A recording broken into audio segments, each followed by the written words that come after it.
Hello students, अब हम illustration number 1 of the study material of the chapter final accounts हम solve करने जा रहे हैं।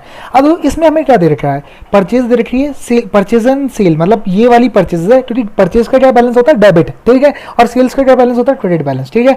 डेटर्स एंड क्रेडिटर, डेटर मतलब डेबिट बैलेंस, क्रेडिटर मतलब क्रेडिट बैलेंस, ठीक है। ओपनिंग स्टॉक हमें दे रखा है, क्लोजिंग स्टॉक भी दे रखा है। अब आप सोचो, ध्यान से सोचो, अगर हमें क्लोजिंग स्टॉक दे रखा है ट्रायल बैलेंस में, तो इसका मतलब एंट्री कौन सी वाली डली हुई है, एंट्री डली हुई है क्लोजिंग स्टॉक अकाउंट डेबिट, है ना। अगर आप ध्यान से समझ पा रहे हो इस चीज को, अगर हमें क्लोजिंग स्टॉक भी दे रखा है ट्रायल बैलेंस में, तो हमें जो वो क्या बोल, तो इसका मतलब कौन सी वाली एंट्री डली हुई है। अगर क्लोजिंग स्टॉक ट्रायल बैलेंस में दे रखा है ना, तो इसका मतलब ये वाली एंट्री डली हुई है। मतलब ट्रायल बैलेंस में अगर आ रहा है क्लोजिंग स्टॉक, तो क्लोजिंग स्टॉक अकाउंट डेबिट, ठीक है ना, टू परचेजेस, ठीक है, ना कि वो वाली एंट्री टू ट्रेडिंग अकाउंट नहीं हुआ होगा। ऑब्वियस सी बात है, ट्रायल बैलेंस में क्लोजिंग स्टॉक आ रहा है, तो मतलब एंट्री क्या हुई है, closing stock account debit to purchases, ठीक है, टू परचेज ना, ठीक है, परचेजेस, ठीक है, टू परचेज अकाउंट। तो मैं ये बोल रहा हूँ, जो मेरी ये परचेज जो ये वाली आ रही है ना, ये वाली जो परचेजेस आ रही है 10 लाख रुपए, ये मतलब क्या है, मेरी जो एक्चुअल परचेजेस हुई होगी ना, वो 10 लाख प्लस 3 लाख रुपए और होगा। मैं समझाता हूँ आपको, ठीक है। मैंने आपको क्या बोला, क्लोजिंग स्टॉक वाली जो एंट्री आ रही है ना, ये 3 लाख रुपए जो है ना, ये 3 लाख रुपए से एंट्री हुई, तो मैंने बोला ये एंट्री मेरी डली हुई है। तो इसका मतलब क्या हुआ, अगर मान लेते हैं अपन, जो परचेजेस अभी क्या आ रही है, 10 लाख रुपए आ रही है, ठीक है। तो ऑब्वियस सी बात है, अब देखो, अगर मैं मान लो कोई भी फिगर मान लेता हूँ, तो मैंने बोला एक्स पहले परचेजेस थी, एक्स पहले परचेजेस थी। अब मैंने बोला इसमें से मेरी 3 लाख रुपए की ये जो परचेज है माइनस करी, तो अब मेरे पास 10 लाख रुपए आ रहा है। X minus 3 lakh is equals to 10 lakh रुपए। तो मैंने बोला एक्चुअल परचेजेस कितनी थी मेरी, 10 लाख प्लस 3 लाख रुपए, मतलब 13 लाख रुपए फिगर थी ना। देखो आप समझो, पहले देखो मैं आपको समझाता हूँ क्या हुआ, ये देखो आपको कैसे पता चलेगा। अब देखो बहुत अच्छा क्वेश्चन है, ध्यान से समझना।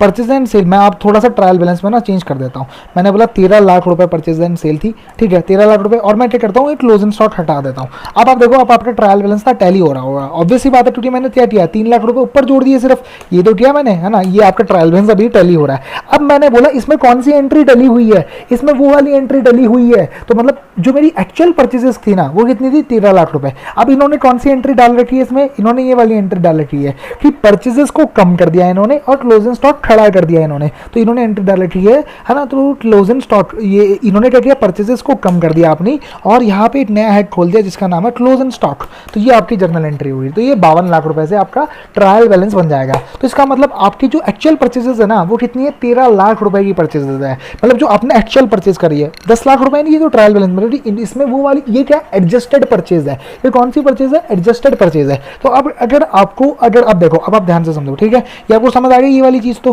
है ना, ये वाली चीज तो आपको क्लियर होगी। अब मैंने क्या बोला, हमेशा आप माइंड में रखो कि ये जो परचेज एंड सेल है, ये कहा जाएगा, ट्रेडिंग में जाएगा, ठीक है, ट्रेडिंग में जाएगा, है ना, ट्रेडिंग में जाएगा, ऑब्वियस सी बात है ना। डेटर्स एंड क्रेडिटर कहा जाएगा, ये मेरा जाएगा बैलेंस शीट में जाएगा। मैंने बोला था ना आपको, सिंपल। ओपनिंग स्टॉक क्या जाएगा, ओपनिंग स्टॉक क्या जाएगा, ट्रेडिंग में। क्लोजिंग स्टॉक क्या जाएगा, बैलेंस शीट में। ये आपको बड़े इंपॉर्टेंट चीज पता होनी चाहिए, ठीक है। ये जाएगा ट्रेडिंग अकाउंट में, और क्लोजिंग स्टॉक क्या जाएगा, बैलेंस शीट में, है ना। तो क्लोजिंग स्टॉक क्या जाएगा, बैलेंस शीट में, ठीक है। अच्छा जी, अदर एक्सपेंसेस एंड इनकम, ये जाएगा आपका ट्रेडिंग, मतलब प्रॉफिट एंड लॉस हो गया एक तरीके से, इसे मैं प्रॉफिट एंड लॉस बोल देता हूँ, क्योंकि ट्रेडिंग और प्रॉफिट एंड लॉस तो सेम है ना। Fixed asset and long term liability क्या जाएगी, ये बैलेंस शीट में जाएगी आपकी, और मैंने बोला कैपिटल क्या जाएगा, बैलेंस शीट में जाएगा आपका, ठीक है। ये आपका क्वेश्चन है। अब आपको क्या बोला क्वेश्चन ने, you are required to calculate the cost of goods sold and the amount paid to creditors during the year, ठीक है। मैंने बोला कॉस्ट ऑफ गुड्स सोल्ड निकालना है मुझे। कॉस्ट ऑफ गुड्स सोल्ड क्या होता है, opening plus purchases minus closing stock. लेकिन अब आप ध्यान से समझो, इस वाले क्वेश्चन में क्या हो रखा है, ओपनिंग, ठीक है। मैंने बोला क्या होता है फॉर्मूला, तो क्या होता है, अगर आप देखो, अगर कॉस्ट ऑफ गुड्स सोल्ड निकालना होता है, तो मैंने बोला ओपनिंग, ठीक है। ओपनिंग कितना है मेरे पास, ओपनिंग मेरे पास है, ओपनिंग स्टॉक है 2 लाख रुपए। परचेजेस कितना है, परचेजेस मेरे पास, ठीक है। अच्छा, परचेज मेरे पास कितनी है, 13 लाख रुपए, ठीक है, 13 लाख रुपए ना। अच्छा ठीक है, अच्छा जी 13 लाख रुपए, क्योंकि मैंने बोला था ना एक्चुअल परचेजेस तो मेरी वो है, ठीक है। अच्छा, अब मुझे क्या करना है, माइनस क्लोजिंग स्टॉक। अगर मैं क्लोजिंग स्टॉक हटा दूंगा इसमें से, तो मैंने बोला 3 लाख रुपए, तो ये मेरी परचेजेस आ गई, ठीक है। अगर मैं देखूँ तो 3 लाख रुपए क्या किया मैंने, माइनस कर दिया। तो opening plus purchases minus closing stock is equals to consumption, ये मेरी कंजम्पशन है। अगर आप इसे ना शॉर्टकट तरीके से निकालना चाहते हो, तो वो मैं बताता हूं आपको। जब जब ट्रायल बैलेंस में क्लोजिंग स्टॉक दिया है, तो क्या होगा, ओपनिंग प्लस परचेजेस मेरी कॉस्ट ऑफ गुड्स सोल्ड होगी, ठीक है। जब जब मुझे ट्रायल बैलेंस में जब जब मुझे ट्रायल बैलेंस में क्लोजिंग स्टॉक दिया होगा, जब जब मुझे ट्रायल बैलेंस में अगर क्लोजिंग स्टॉक दिया होगा तो ओपनिंग प्लस परचेजेस मेरी कॉस्ट ऑफ गुड्स सोल्ड होगी। तो आप यहाँ पे देखो 10 लाख प्लस 2 लाख रुपए, ये भी 12 लाख रुपए ही होते हैं। अब मैंने यहाँ पे देखो ना पहले 3 लाख रुपए परचेजेस में बढ़ाए और फिर 3 लाख रुपए माइनस कर दिए, तो नेट इफेक्ट क्या हुआ? तो एक लाइन आप माइंड में रखो बस, जब जब ट्रायल बैलेंस में क्लोजिंग स्टॉक दिया होगा तो ओपनिंग प्लस परचेजेस मेरा खर्चा होगा, मतलब कॉस्ट ऑफ गुड्स सोल्ड। अगर ट्रायल बैलेंस में क्लोजिंग स्टॉक नहीं दिया होगा और वो बाहर दिया होगा ट्रायल बैलेंस के, तो मेरा जो खर्चा होगा वो होगा opening plus purchases minus closing stock. ये कॉन्सेप्ट है, क्योंकि उस समय परचेजेस मेरी ग्रॉस आ रही होगी और जब क्लोजिंग स्टॉक ट्रायल बैलेंस में दे रखा होगा तो मेरी परचेजेस में से वो क्लोजिंग स्टॉक का अमाउंट लेस हो रखा होगा। तो आपको ये समझना है। तो मेरा जो कॉस्ट ऑफ गुड्स सोल्ड है बड़ा सिंपल है, वो तो बड़ी सिंपल सी चीज़ है। वो क्या होगा मेरा कॉस्ट ऑफ गुड्स सोल्ड? तो मैंने बोला सिंपल बात है, एकदम सिंपल सी बात है। वो क्या होगा? 10 लाख प्लस 2 लाख रुपए। ये आपका ये जो ट्रेडिंग अकाउंट जो जहाँ जहाँ पे मैंने ट्रेडिंग अकाउंट लिखा है ना, बस ये मेरा क्या है? Cost of goods sold. मतलब ये 10 लाख प्लस 2 लाख, इसमें से सेल नहीं निकाला, सेल तो इसलिए निकालेंगे हम प्रॉफिट के लिए, ठीक है। तो ये आपको क्लियर हो गया। अब आपको पूछा है and the amount paid to creditors during the year. अब आप समझो है ना, हमें क्या दे रखा है? ओपनिंग जो बैलेंस था ना क्रेडिटर का, वो 3 लाख रुपए हमें देने थे, है ना। Additional creditor balance as on 1 April was 3 lakh रुपए, ठीक है। 3 लाख रुपए तो मुझे उन्हें पहले ही देने थे। अब अपन क्या करते हैं ना, क्रेडिटर को एक रिकैंसिलेशन बनाने हैं, तो मुझे 3 लाख रुपए तो पहले ओपनिंग में देने थे उन्हें, ठीक है। फिर अब आप देखो परचेजेस आपकी 10 लाख रुपए थोड़ी ना, मैंने आपको बताया ना 13 लाख रुपए की आपकी परचेजेस है, तो ऑब्वियस सी बात है 13 लाख रुपए आपको और देने थे, है ना। तो अब आपको क्या निकालना? अमाउंट कितना दिया, ताकि अब आपको ये पता है कि 4 लाख रुपए अभी देने हैं। अगर आप देखो क्रेडिटर्स का जो बैलेंस आ रहा है वो 4 लाख रुपए आ रहा है बैलेंस शीट में, ठीक है। तो इसका मतलब 4 लाख रुपए आपको अभी देने हैं। तो इसका मतलब आपने दे कितने दिए? तो बड़ी सिंपल सी बात है, 4 लाख रुपए देने हैं आपको। टोटल देने थे 3 लाख प्लस 13 लाख जो कि परचेजेस है, इसमें से 4 लाख अभी भी देने हैं। तो इसका मतलब क्या हुआ? आपने टोटल कितना दे दिया? तो 12 लाख रुपए दे दिए। तो अगर आप देखो यहाँ पे, तो आपने क्या दे दिया? तो सिर्फ 12 लाख रुपए दिए। अगर अपन इसका लेजर अकाउंट बनाना, बड़ा सिंपल है लेजर अकाउंट बनाना। मैंने बोला, अब देखो ध्यान से देखना, लेजर अकाउंट बनाना तो मैंने बोला पर्टिकुलर्स अमाउंट, है ना, पर्टिकुलर अमाउंट, है ना, अपन लेजर अकाउंट बनाते हैं इसका। तो मैंने बोला इसका ओपनिंग बैलेंस कितना था? तो ये मेरी लाइबिलिटी थी, तो ऑब्वियस सी बात है इसका बैलेंस क्या आएगा? बाय क्रेडिट डाउन, ठीक है। ये मेरी लाइबिलिटी थी। तो अब देखो, अब आप ध्यान से समझो, तो मेरी कितनी लाइबिलिटी थी? मेरी 3 लाख रुपए की लाइबिलिटी थी, है ना। अब आप देखो, अब मैंने इसे परचेजेस भी करी, तो मैंने बोला बाई परचेजेस, ठीक है, बाई परचेजेस। अब देखो जो ट्रायल बैलेंस में जो परचेज दे रखी है ना, वो नहीं उठानी हमें, क्यों? क्योंकि वो तो क्या है? क्लोजिंग स्टॉक को नेट ऑफ करने के बाद वाली परचेजेस है। तो हमें क्या करनी है? ग्रॉस परचेजेस उठानी है। तो मेरी ग्रॉस परचेज कितनी है?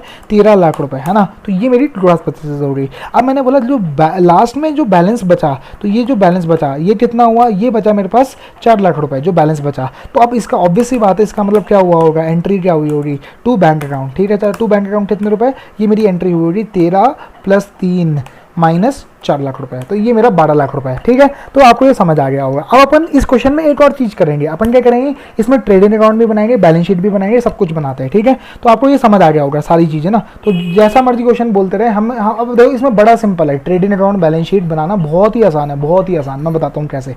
अब आप देखो, बस देखते जाओ, ठीक है। देखो ट्रेडिंग अकाउंट बनाना अपने को, ट्रेडिंग अकाउंट, है ना, ट्रेडिंग अकाउंट बनाना है और profit, trading account and profit and loss, ठीक है। अच्छा, ये प्रॉफिट एंड लॉस भी साथ साथ ही बना लेते हैं अपन। तो अब देखो पर्टिकुलर अमाउंट, है ना, पर्टिकुलर अमाउंट, है ना, पर्टिकुलर अमाउंट और ये पर्टिकुलर अमाउंट, ठीक है। ये हो गया आपका। अब आप देखो, मैंने बोला ट्रेडिंग अकाउंट में क्या आएगा? परचेजेस और सेल्स ट्रेडिंग अकाउंट में आएगी। तो मैंने बोला टू परचेजेस, ठीक है, टू परचेज। बस आपको क्या करना है? ट्रायल बैलेंस पोस्ट करना है, सिंपल। बस टू परचेजेस कितना आ गया? 10 लाख रुपए। और बाई सेल्स कितना आ गया? बाई सेल्स आ गया आपका 12 लाख रुपए। आप बस ये देखते जाओ ना, क्रेडिट बैलेंस क्रेडिट साइड में और जो डेबिट बैलेंस है वो डेबिट साइड में, ठीक है।